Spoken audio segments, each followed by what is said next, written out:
अपने मन को स्थिर बनाओ।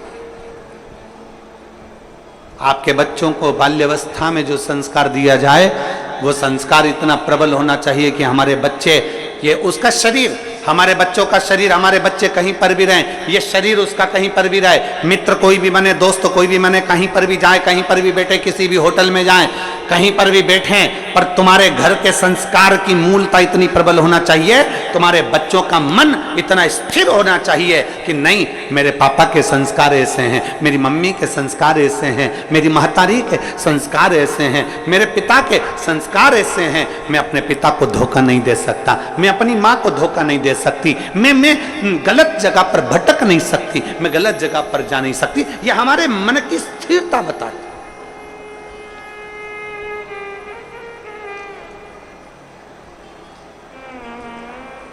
आज का जो माहौल चल रहा है ना, ये मेरी जीजियों और मेरे जितने जीजा बैठे हैं वो भी सावधानी से सुने। आज का जो माहौल चल रहा है, मोबाइल का नेटवर्क मालूम पड़ जाता है कि कहां है, मोबाइल का नेटवर्क मालूम पड़ जाता है कि कहां है, पर घर के बच्चों का नेटवर्क मालूम नहीं पड़ पाता कि वो कहां है।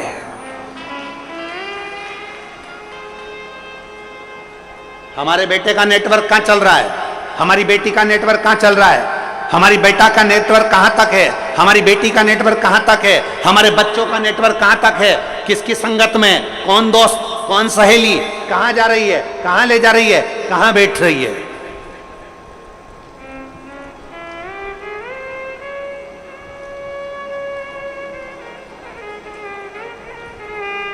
नेटवर्क कहां है। गुरु नानक देव जी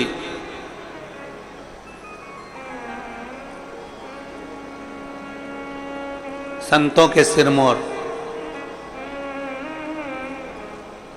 गुरु नानक देव जी अपने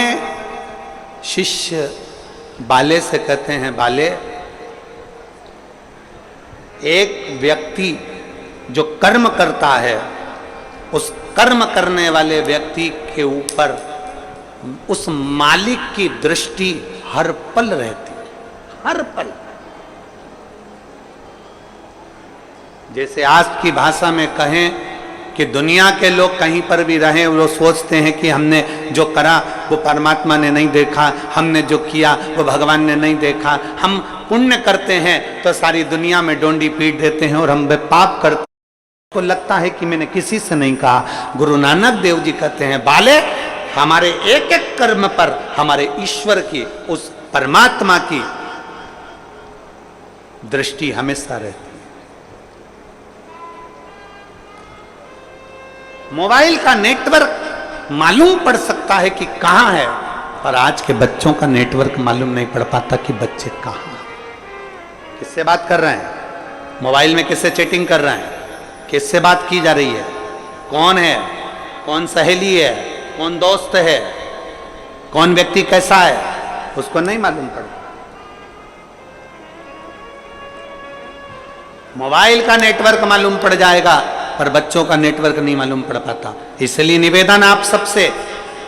शिव महापुराण कथा के माध्यम से जितने मेरे विश्व के पूरे संपूर्ण विश्व में बैठे हुए श्रोता भाई बहन जो शिव महापुराण की कथा को सुन रहे हैं, उनसे निवेदन है, सावन के महीने में अपने बच्चों के हाथ में एक लोटा जल पकड़ाओ और उसको भी शिवालय तक भेजो, जिससे उसका मन स्थिर होगा। शरीर भले घूमता जाए पर मन की स्थिरता बनना चाहिए।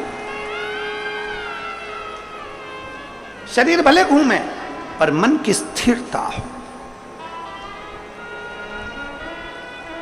स्थिर